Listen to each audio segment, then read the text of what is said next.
Selamat pagi pemirsa. Proyek pembangunan maupun pembenahan terkait dengan jalan seperti menjadi langganan bancakan untuk dikorupsi. Korupsi sektor ini mudah dilakukan seiring lemahnya sistem yang berakibat kemudahan merekayasa pemenang tender proyek. Penikmat uang rasuah ini juga mulai dari pejabat pemerintah hingga kontraktor pelaksana. Korupsi proyek jalan bisa melibatkan seluruh pihak, dari pihak swasta, kepala daerah, OPD, hingga anggota DPRD. Pemirsa, inilah editorial Media Indonesia di hari ini Selasa 1 Juli 2025 dengan tema Lagu Lama Korupsi Infrastruktur bersama saya Leonard Samosir. Dan Anda semua para pemirsa juga bisa ikut menyatakan pendapat Anda nanti dengan menelepon nomor 021 583 99 100. Dan pemirsa, pagi ini telah bersama saya hadir Ketua Dewan Redaksi Media Group, Elman Saragi. Bang Elman, selamat pagi. Pagi, Bung Leo. Sehat-sehat, Bang? Sehat. Menuju ke sini jalannya mulus. Karena sering dikatakan, wah kalau ini jalan berlubang-lubang jangan-jangan dikorupsi. Tapi itu kan sudah lama sekali kita tahu, Bang. Dan kemudian seperti jadi pemafhuman ya, bahwa ya biasalah ini sengaja nih dijadikan proyek supaya nanti perbaikannya segera. Tapi bagaimana, Bang? Ini lagu lama akan terus kita nyanyikan atau seperti apa? Ya, faktanya memang korupsi di infrastruktur jalan ini kan berulang terus kan? Betul. Berulang.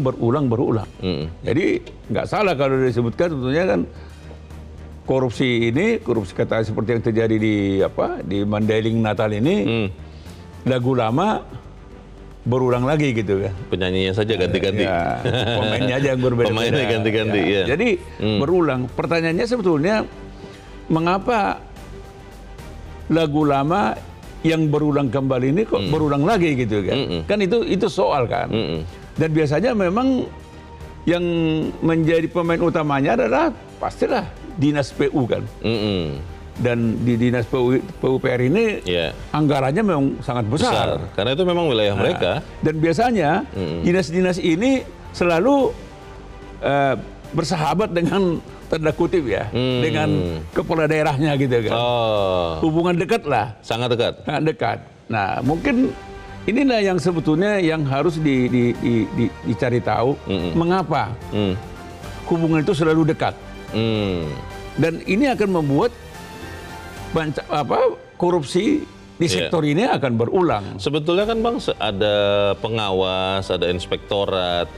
Berarti selama ini mereka tidak bekerja atau memang ya karena tadi, wah ini sangat dekat dengan pimpinan saya, ya sudah kita main mata saja. Bagaimana, Bang? Ya memang sebetulnya kan harapan kita unsur pengawas di provinsi, di kabupaten kota, kan mestinya ini yang harus bekerja. Kalau mereka bekerja pasti ini tidak terjadi. Pertanyaannya, apakah unsur pengawas ini, inspektorat ini berani melakukan koreksi terhadap kepala daerah? Iya. Apalagi dia sebetulnya kan secara struktural kan di bawah daripada kepala daerah kan. Apa berani mengkritik yang kasih gajinya? Apa berani katakanlah misalnya kan, katakanlah kepala daerah bilang ini begini gitu kan. Kenapa begitu kan, ini juga terkait dengan pilkada ini kan. Jadi ini kan mungkin dugaan ini kan bagian daripada balas budi kan. Pertanyaannya adalah apakah kemudian lagu lama korupsi yang tentunya sumbang ini akan terus kita nyanyikan. Kita akan bahas itu, Bang Elman. Dan pemirsa, inilah editorial Media Indonesia untuk hari ini Selasa 1 Juli 2025, lagu lama korupsi infrastruktur.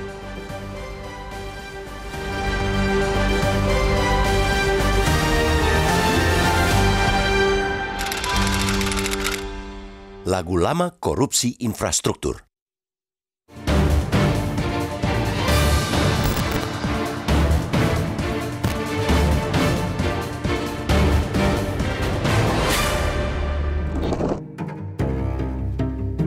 Proyek pembangunan maupun pembenahan terkait jalan seperti menjadi langganan bancakan untuk dikorupsi.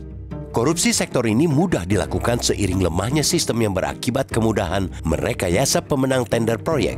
Penikmat uang rasuah ini juga mulai dari pejabat pemerintah hingga kontraktor pelaksana.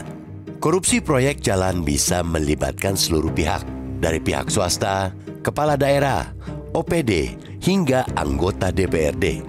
Pihak swasta menyuap pengambil keputusan demi memenangkan lelang proyek. Kecurangan diduga memang sudah didesain sejak awal, yaitu saat masih tahapan perencanaan. Pintu masuk celah korupsi ini berawal dari dinas di pemerintah daerah atau organisasi perangkat daerah ODP yang melakukan perencanaan hingga mengalokasikan anggaran. Ketika proyek dan anggaran itu sudah diketok palu dan masuk ke tahap teknis, terjadilah markdown, menurunkan atau memperkecil anggaran, kapasitas material, dan sebagainya dengan tujuan mengantongi keuntungan dari proyek jalan. KPK pernah mengungkapkan bahwa anggaran untuk pembangunan jalan biasanya hanya tersisa 50%, separuhnya lagi menguap untuk suap dan keuntungan kontraktor, yakni 30% untuk suap dan 20% keuntungan diambil kontraktor. Alhasil tinggal 50% dana yang benar-benar tersedia untuk pembangunan jalan. Akhirnya terjadi pengurangan kualitas jalan yang tak sesuai dengan anggaran awal yang ditetapkan. Spesifikasi materialnya rendah dan bisa dipastikan lebih rentan rusak. Akibatnya, jalan baru dibuat atau diperbaiki belum setahun sudah bopeng. Modus korupsi inilah yang juga dipakai para pelaku rasuah yang tertangkap tangan oleh Komisi Pemberantasan Korupsi dalam proyek pembangunan jalan di wilayah Sumatera Utara. KPK mengungkapkan total nilai proyek jalan yang menjadi bancakan itu mencapai 231,8 miliar rupiah. 6 orang yang ditangkap dalam operasi itu diterbangkan ke Jakarta Jumat 27 Juni. 5 orang jadi tersangka, diantaranya Kepala Dinas PUPR Provinsi Sumut, Topan Ginting, serta seorang pejabat Kementerian PU dengan posisi PPK Satker PJN Wilayah 1 Sumut, Helianto. Artinya, perilaku korup ini melibatkan jajaran pejabat Pemprov Sumut dan Kementerian PU. Korupsi dalam proyek infrastruktur memang selalu melibatkan banyak pihak, menunjukkan bahwa jaringan korupsi infrastruktur ini seperti gurita. Terbongkarnya kasus ini tentu diharapkan mampu dituntaskan KPK. Terisik semua pihak karena selama ini korupsi proyek infrastruktur daerah banyak jadi alat barter balas budi politik. Tidak terkecuali KPK mesti memastikan terlibat atau tidaknya Gubernur Sumut. Bukanlah cerita baru. Proyek semacam ini yang melibatkan anggaran triliunan rupiah turut pula melibatkan berlapis birokrasi. Dengan kompleksitas teknis, celah-celah penyimpangan selalu muncul.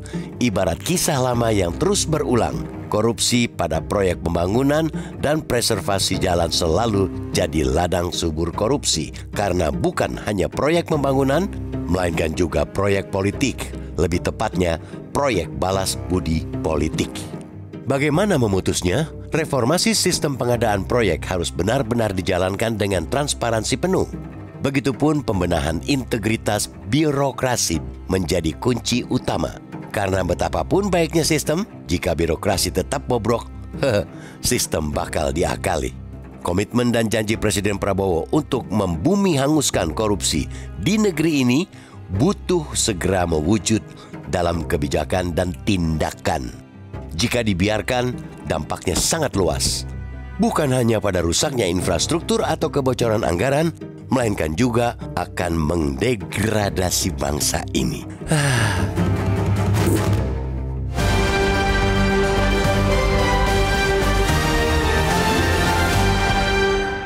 Di bagian berikut Anda bisa ikut menyatakan pendapat Anda. Pemirsa, untuk saat ini tetaplah bersama kami.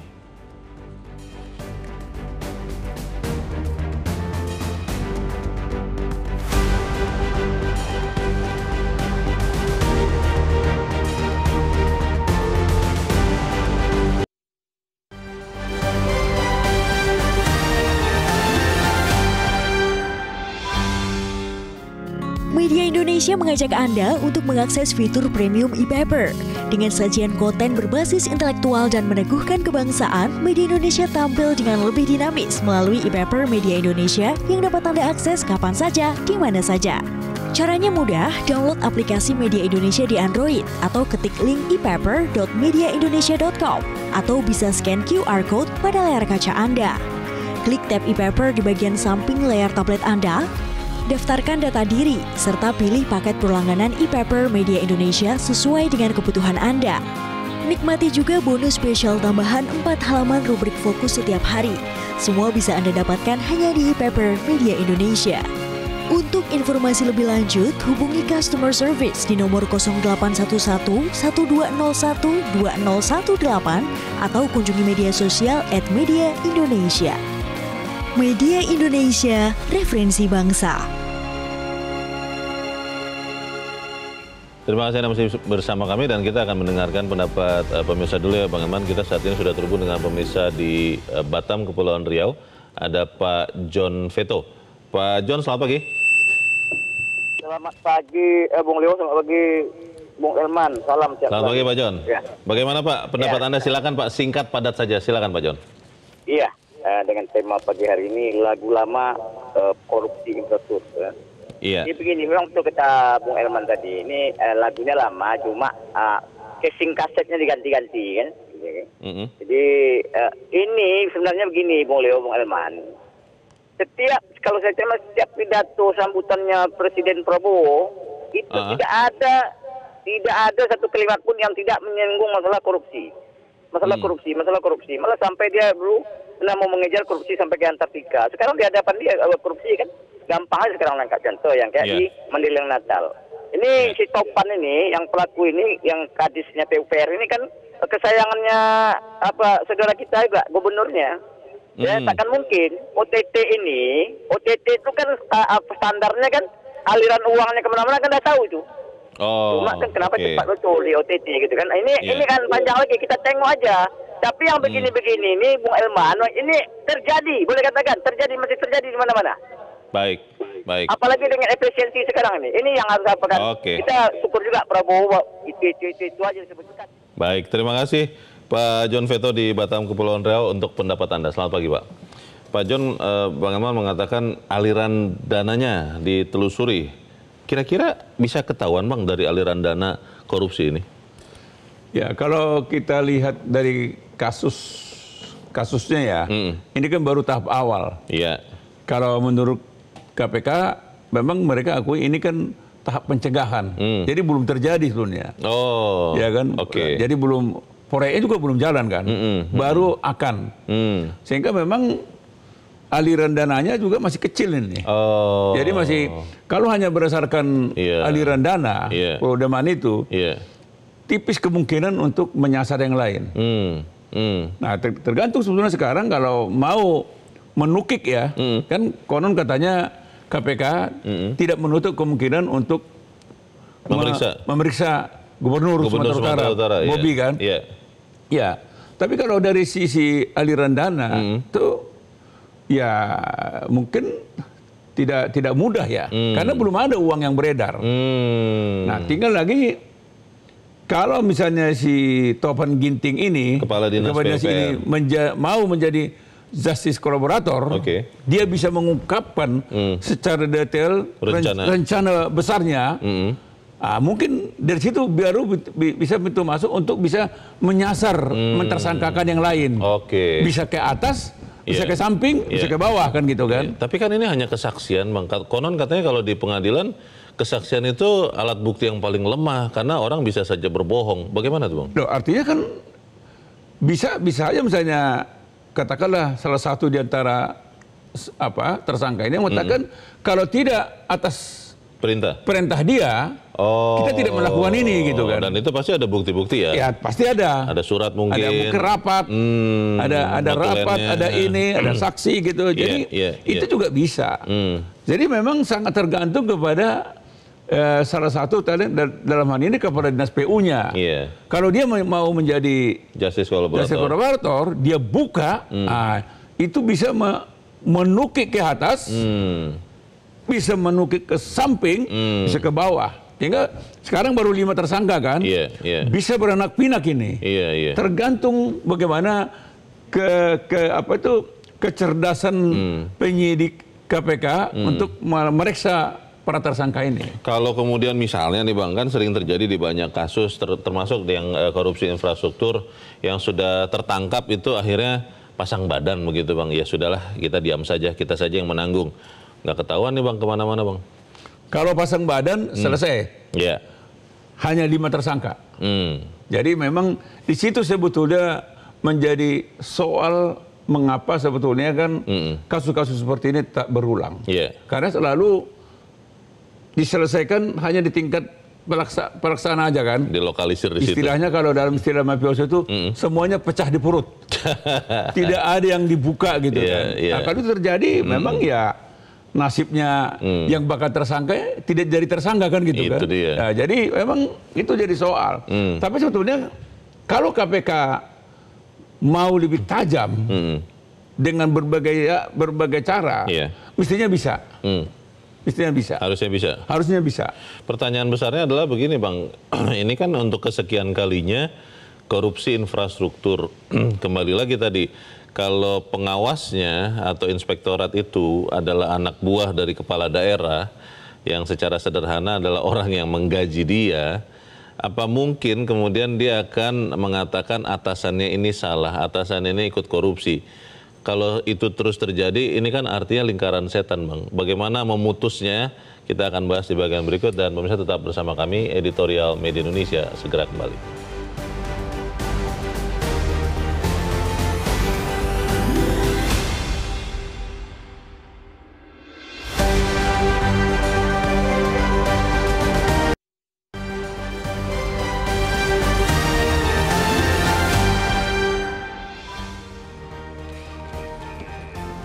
Terima kasih Anda masih bersama kami dan kita ada di bagian akhir diskusi kita pagi ini.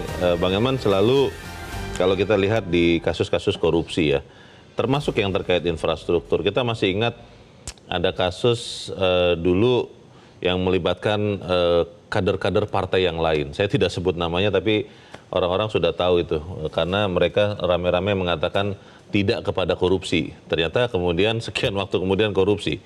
Tapi diduga ada tokoh yang akhirnya lepas. Nah, dalam kasus ini Bang di Sumatera Utara ini, apa iya kemudian masih bisa ditelusuri sampai yang katanya Kepala Dinas PUPR ini adalah orang dekat dari gubernur? Apa iya Bang kemudian gubernur pun bisa diperiksa Bang? Bagaimana Bang? Ya begini Bung Loy ya, memang kasus ini kan betul-betul heboh. Kita pun kaget. Iya. Artinya kasus begini udah biasa. Tapi khusus kali ini kasus korupsi di Madinah ini heboh betul. Kenapa ya Bang? Nah, karena di situ ada Gubernur Sumatera Utara Bobi Nasution kan. Terus orang langsung mengkait-kaitkannya. Padahal sebetulnya tidak boleh juga begitu. Kita harus praduga tak bersalah. Iya, jangan terus menuduh gubernurnya ikut-ikutan kan. Bisa saja kepala dinasnya. Bisa aja kan ini kadang-kadang masyarakat terus tapi menurut pandangan kita bagus juga kasus ini KPK jadikan sebagai sebagai contoh kasus untuk mencoba menumbuhkan rasa percaya masyarakat lagi kepada KPK. Artinya memang KPK yang selama ini dianggap tumpul sudah lunglai. Siapa bilang? Ini coba kurang dahsyat apa ini? Nah sekarang pertanyaan masyarakat, berani nggak KPK untuk menuntaskan ini? Jangan, walaupun saya katakan tadi ini tidak mudah, tapi kalau memang ada niat daripada KPK untuk mengembalikan kepercayaan masyarakat bahwa KPK itu masih ada dan masih punya taji, coba kasus ini dia jadikan awal untuk mengembalikan harga dirinya KPK, rasa percaya dirinya KPK, trust masyarakat terhadap KPK. Nah coba, berani nggak untuk menuntaskan ini?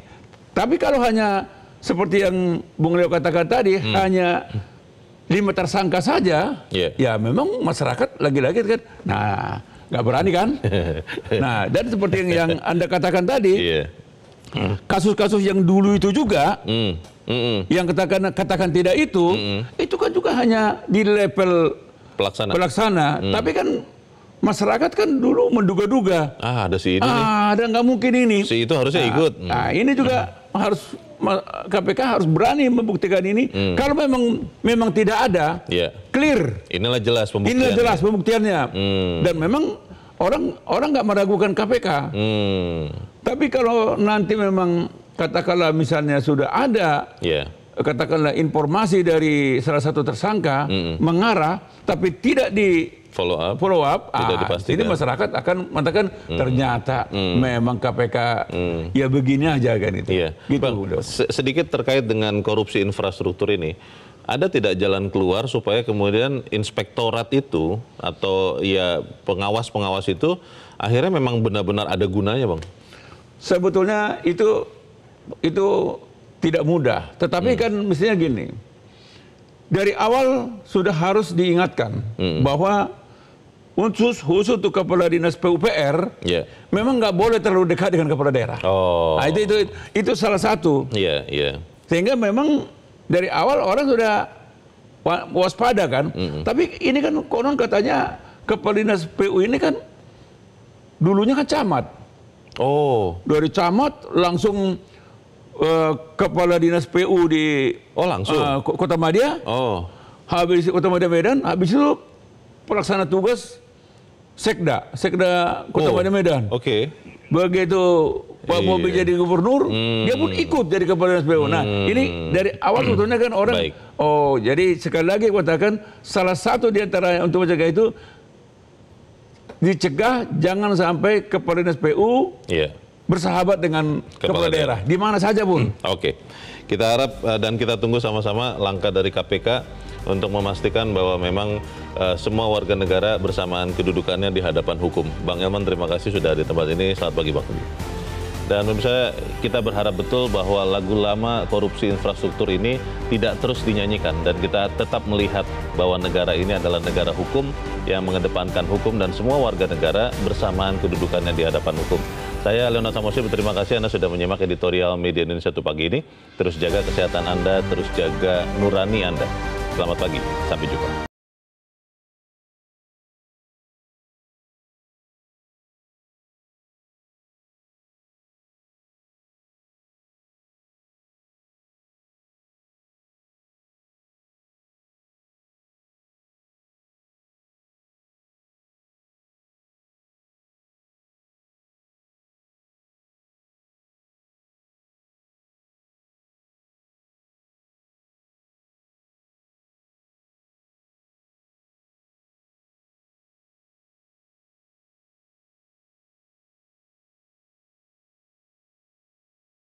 Jelajahi cara baru mendapatkan informasi. Download Metro TV Extend sekarang.